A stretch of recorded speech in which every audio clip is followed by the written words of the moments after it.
Imagine this.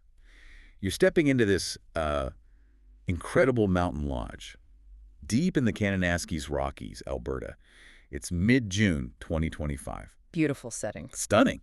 But inside, the air is just buzzing. You've got global leaders, all serious business, deep in these high-stakes talks, the kind that really ripple outwards. Yeah, it wasn't just a scenic retreat, was it? That was the stage for something pretty pivotal in global diplomacy. Exactly. Okay. And that's what we're doing today, taking you behind the scenes of that event.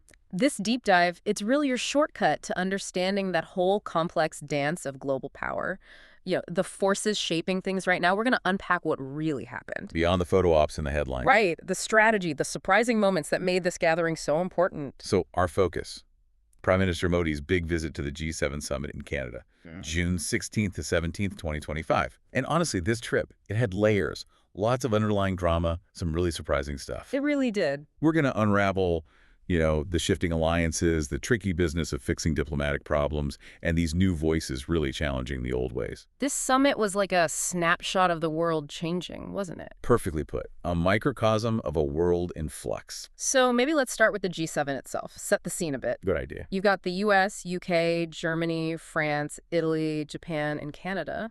It's this, traditionally exclusive club, world's wealthiest democracies. Born back in the Cold War days. Exactly. Flexing economic muscle, trying to keep global order. Think of it as the big global boardroom, tackling everything from trade to climate. But here's the twist, right? India, not a core member. Not a core member, no. But invited consistently since 2019. And that's the interesting part. Why is that so significant? Is it just politeness or something deeper? Oh, it's definitely deeper. It's an acknowledgement that the world has changed. The G7, historically Western focused, they know they can't tackle today's big issues alone. Like supply chains, climate change? Precisely. And India. By 2025, fifth largest economy, most populous nation on Earth. You just can't leave India out of the conversation. It'd be a massive oversight. So Modi showing up for the 6th time. It says a lot about India's clout.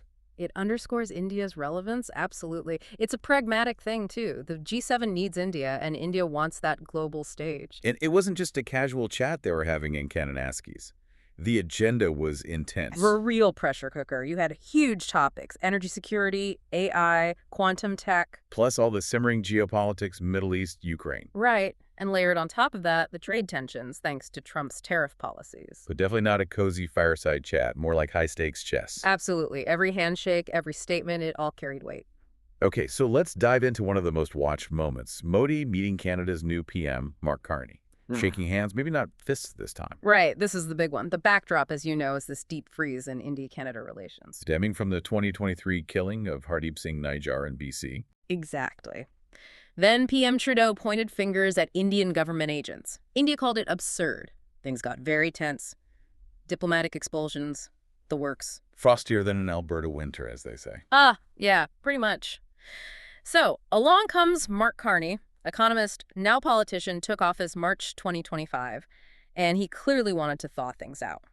So inviting Modi, despite everything, was a deliberate move. Oh, absolutely deliberate. A bold move politically. You have to remember, the other G7 nations, the G6 if you will, they were very keen on India. Defense partnership, tech, economics. Canada, as host, couldn't really afford to leave India out, could they? Especially with supply chains and critical minerals on the agenda. No way. Carney basically put Canada's strategic interests first, even with that difficult recent history hanging in the air. So what actually happened in that meeting? We heard words like fruitful, foundational. That was the official language, yes. The key outcome, agreeing to reinstate high commissioners. Which is a big practical step, right? Yeah. Signals things are getting back to normal for people, for businesses. Crucial step. They also talked trade, and the numbers are significant. $8.6 billion in goods, $14.3 billion in services in 2024 between India and Canada, plus energy, space, critical minerals. It certainly looks like they wanted to project unity or at least a move towards it. It does. But, the Nijjar case, that was the elephant in the room. It didn't just disappear. How did they handle that? Carefully. Carney kind of sidestepped direct questions, mentioned the ongoing legal process. Modi, well, he stayed silent on the specifics publicly. But the invitation itself caused controversy back in Canada. Oh, yes. Significant backlash from parts of the Sikh community. Groups like the World Sikh Organization called it a betrayal. Even a Liberal MP, Sukhadaliwal, apparently raised concerns from his constituents. Yet they agreed to resume talks on law enforcement cooperation. They did, and that's maybe the key takeaway. It suggests, a pragmatic decision on both sides, a desire to move forward, or at least look like they're moving forward. Prioritizing the bigger picture trade strategy over that immediate, very sensitive issue. It seems like it. Recognizing the long game, maybe? Okay, moving beyond the Canada relationship. Let's talk about Modi's wider role at the summit, championing the global south. Right. This is a big theme for him, amplifying the voices of developing nations, Asia, Africa, Latin America, who often feel sidelined in these Western-led forums. He really used that G7 outreach session platform, didn't he? He did, forcefully arguing that the world's majority needs to be heard. They're not just observers anymore. And his speech there, it was described as quite skillful. A real balancing act, yeah. Part critique, part charm offensive. He pushed for global action against terrorism, urging leaders to crack down on those who promote and support it. A message with clear undertones, possibly aimed at countries India feels harbor anti-India elements, maybe related to the Khalistan issue in Canada. That's certainly how it could be interpreted, a clear signal. He also focused heavily on sustainability, energy security. Very much so, showcasing India's own work, like the International Solar Alliance, the Global Biofuels Alliance, and he made that really sharp point connecting AI and energy. The one about AI being energy intensive. Yeah. AI is energy intensive, and renewable energy is the only way to keep it green and affordable. It cleverly linked tech ambition with environmental need, positioning India as forward-thinking on both. And AI governance was another big focus for him. Absolutely. Arguing for global rules, making sure AI is inclusive, responsible. He held up India's own digital public infrastructure, things like UPI and Aadhaar, as a model for democratizing tech access. Successful examples. And there was even a subtle political dimension, you could say, talking about India's recent massive election, the biggest festival of democracy. While some G7 leaders like Macron in France or Sunak in the UK were facing their own tough electoral situations back home. Exactly. A little bit of diplomatic signaling there, perhaps, highlighting India's democratic stability in contrast. So beyond the main sessions and the Canada meeting, the G7 was also a chance for a flurry of other meetings for Modi, a kind of strategic speed dating. That's a good way to put it. A bilateral bonanza, absolutely. He used the summit to connect with key leaders. Macron from France, Ramaphosa from South Africa, Lula from Brazil, Italy's Meloni. Cementing India's influence across the board. Precisely. And you can guess the focus of those chats. With Macron. Likely deepening defense ties, France is a major supplier. Fighter jets, submarines. Right. With Ramaphosa and Lula probably coordinating on amplifying the Global South's voice using forums like BRICS and the G20, where they're all key players. And Meloni. Italy had recently hosted a major summit too, right? Yeah, the G20. So likely bonding over managing these complex global gatherings, maybe aligning on future multilateral strategies.